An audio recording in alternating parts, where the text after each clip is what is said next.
With their 3 kids, Scott, Drew, and Melina, Sean and Angelica moved into a home at 112 Ocean Avenue in Amityville, New York, in the fall of 1975. Every family's dream home can be had for a reasonable price. Before Angelica's family moved in, a violent murder took place in the house. A young guy named Gerardo shot and killed 6 members of his own family while they slept. Angelica's family chooses to purchase the house despite its eerie past because they believe they can deal with it. Angelica's family was thrilled on the first day they were able to move in. With 5 bedrooms, a sizable basement, and a small boat docked at the back, the house was quite roomy. But not long after they calmed down, odd things started happening. Sean, a fit and healthy man, starts to feel cold all the time. He started spending a lot of time in the basement, whining about the unexplained cold and lighting the fireplace. Angelica's family moves into a new home, and after a few days odd, unexplainable things start happening to them. Sean was the first to notice anything strange. Even as the flames erupted with smoldering heat, he, a man who had been perfectly healthy and full of vigor, felt a bone-chilling chill. He felt as though ice was coursing through his blood, regardless of the amount of wood he burned. He heard whispers coming from the fireplace one evening when he was sitting in the living room.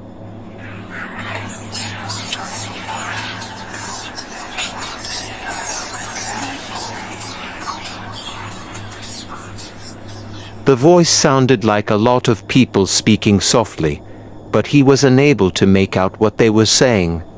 The voice vanished every time he tried to get closer to the hearth, so he could hear it better. Angelica started to feel off too. He frequently feels restless and like someone is watching him when he wakes up in the middle of the night. He caught a glimpse of a fast-moving dark shadow in the corner of his eye one evening as he was heading into the kitchen to get a glass of water. He looked away, and the shadow vanished, leaving a path of frigid air.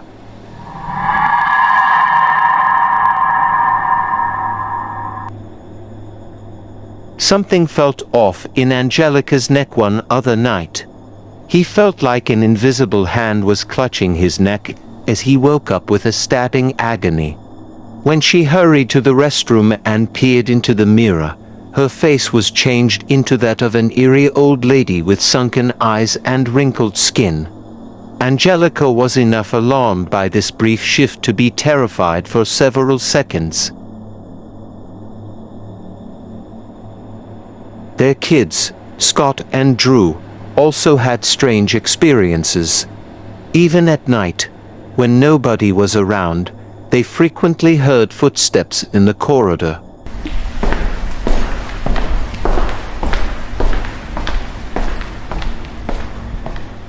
They heard a loud knock on their bedroom door one night and woke up. There was no one outside when they opened the door. They returned to sleep, scared, and heard the knock repeatedly.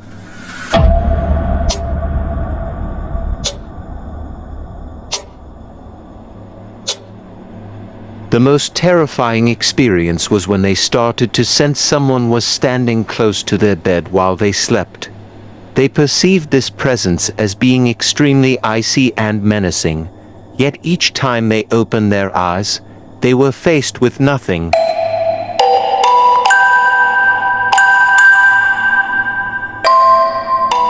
Their youngest kid, Melina, frequently converses with Porter, her imaginary friend.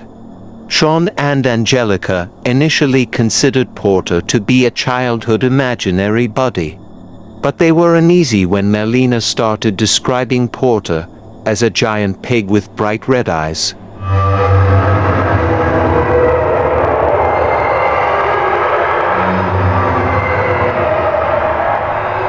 Melina and Porter chat frequently, with Melina claiming that Porter lives with them. One evening, as Angelica was tucking Melina into bed, she heard an odd noise coming from the window. When he looked up, he saw two bright red eyes staring into the room. Angelica cried out and fled, but when Sean arrived to investigate, there was nothing outside.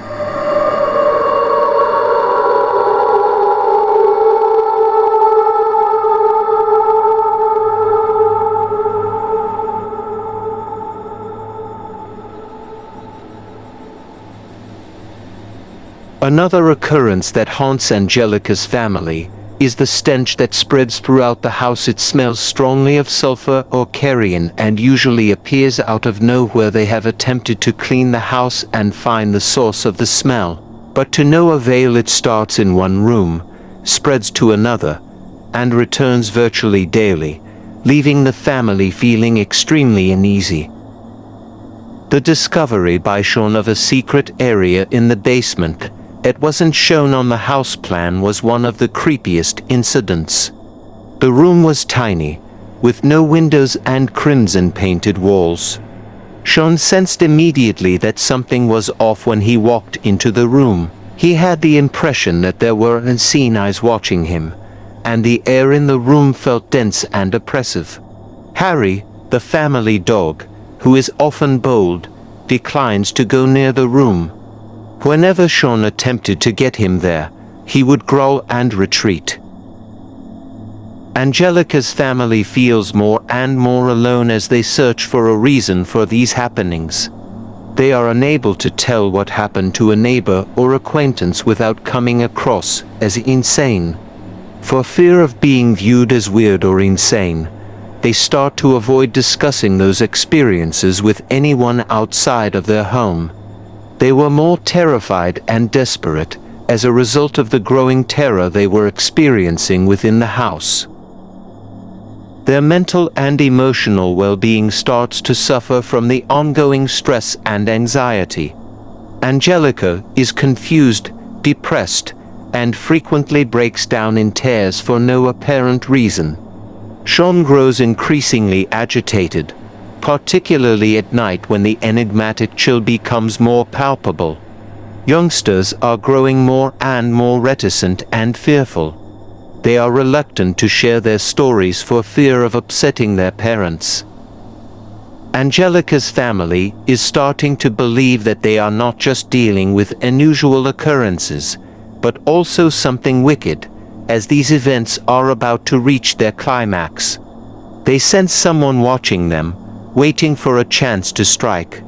They were terrified every night and had no idea how long they would be able to stay in the house. Sean's personality changes significantly. He gets increasingly fixated and agitated.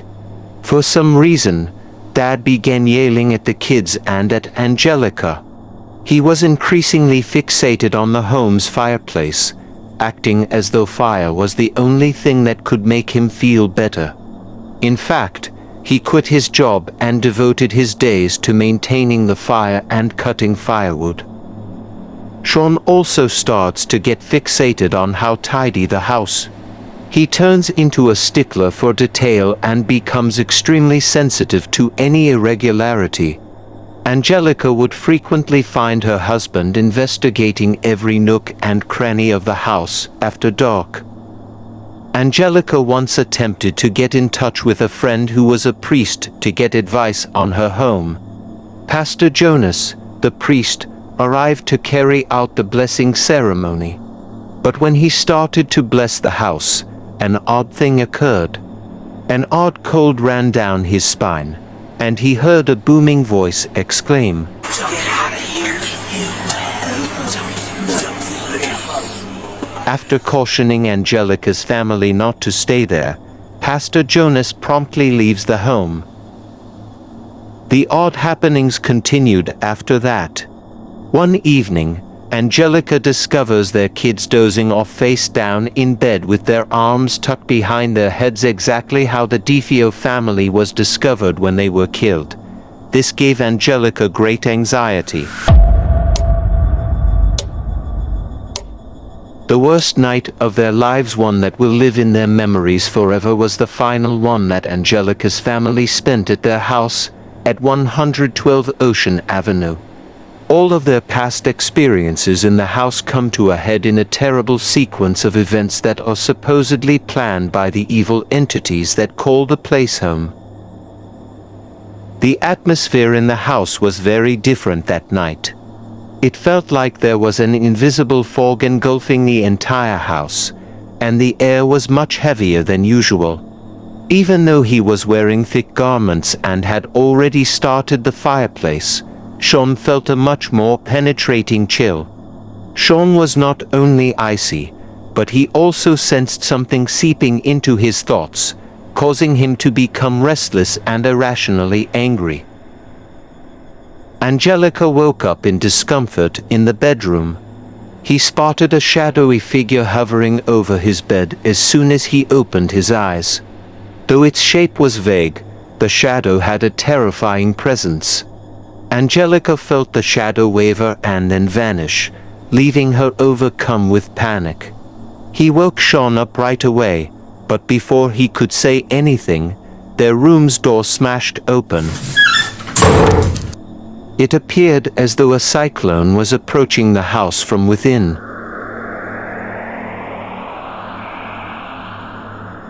Their kids woke up to the sound of the door banging. Glancing around their room, Scott and Drew looked scared. "What happened?" Scott questioned with a quivering voice. They heard heavy footsteps coming from downstairs before they could respond.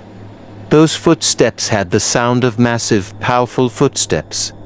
As it got closer to the stairs, the sound got louder, like somebody was heading upstairs.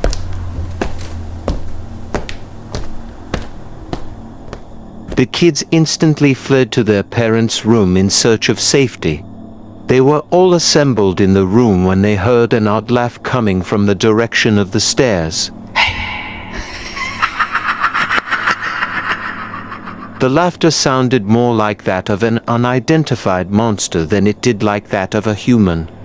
Their hair stood on edge as the laughter reverberated throughout the entire house. To find out what was making the sounds, none of them ventured outside the room. They were so terrified when they heard a loud noise coming from outside the room. Sensing his family was in danger, Sean took the risk of going outside to investigate. He witnessed something horrifying as soon as he opened the door. A scarlet stain, resembling freshly spilled blood, was slowly seeping down the corridor wall. A strong odor is released by the stain, which creates a line that extends to the floor. Despite feeling queasy, Sean kept moving in the direction of the stairs in order to locate the footsteps. He was immobilized when he arrived at the top of the steps by what he saw. Downstairs, he noticed a massive shadow that appeared to be wrapped in thick blackness, resembling a human head. The monster was still as it stood there, but Sean could feel its terrifyingly intense gaze on him.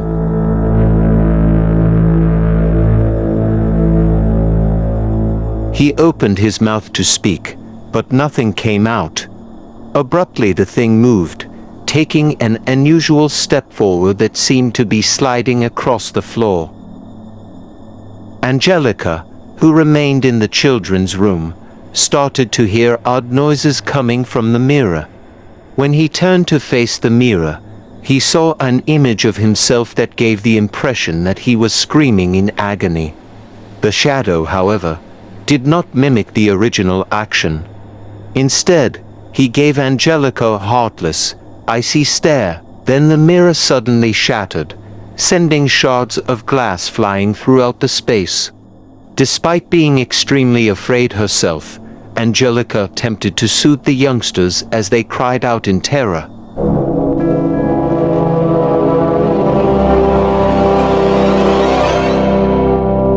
Sean notices the thing approaching from downstairs.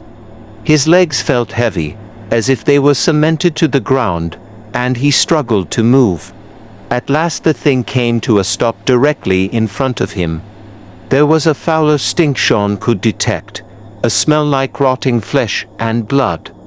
Sean felt a sharp, chilly touch on his chest as the thing lifted its hand. Feeling weak and useless, he collapsed to the ground. At that moment, all of the lights in the house flickered and finally went out, leaving the interior completely dark. Sounds of whispering emerged from every direction, more distinct and loud than before. Although Angelica's family was unable to grasp the various languages used in the whispers, it was obvious that they were disturbing in tone. Footsteps echoed around the home, sounding as though dozens of monsters were loose and coming their way from every angle.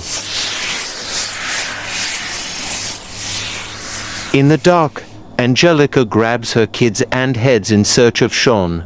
A loud door opening was heard as they scrambled in the dark, and then there was a rumbling noise that reverberated throughout the entire home.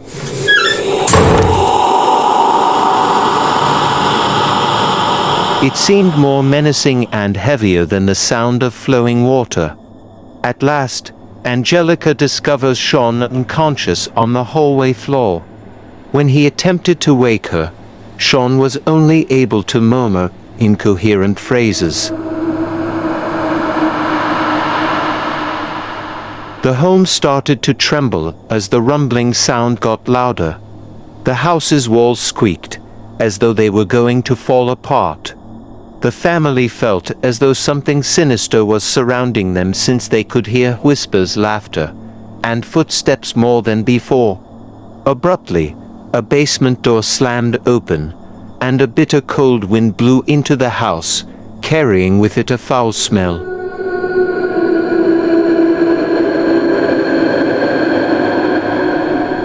Angelica understood that if they wanted to avoid worse happening, they had to leave the house right away. Using his remaining bravery, he dragged Sean over his legs and the two of them guided the kids to the door. But the front door abruptly and brutally closed as they got closer. The door was securely locked, despite their best efforts to open it. Sean looks for another exit as he panics. In an attempt to escape through the back door, they make their way to the kitchen. But when they got to the kitchen, they noticed something really odd. The kitchen appliances all started to move by themselves. Knives, glasses, and plates hung in midair and twirled wildly. The blades nearly struck them as they sailed across the room. With an awful roar, the cabinets broke open by themselves and spilled their contents on the floor. After bolting from the kitchen, they made their way back to the living room, where they discovered that every piece of furniture had started to move on its own. Tables, chairs, and sofas drifted into the air, spinning faster and faster.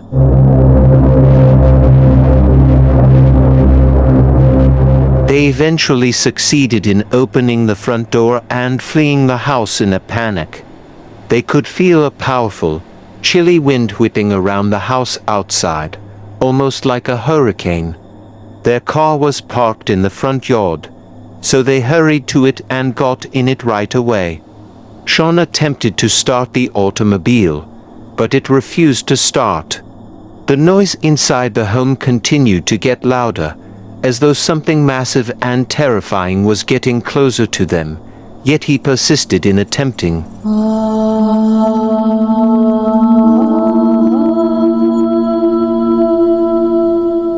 After multiple tries, the automobile eventually turned on.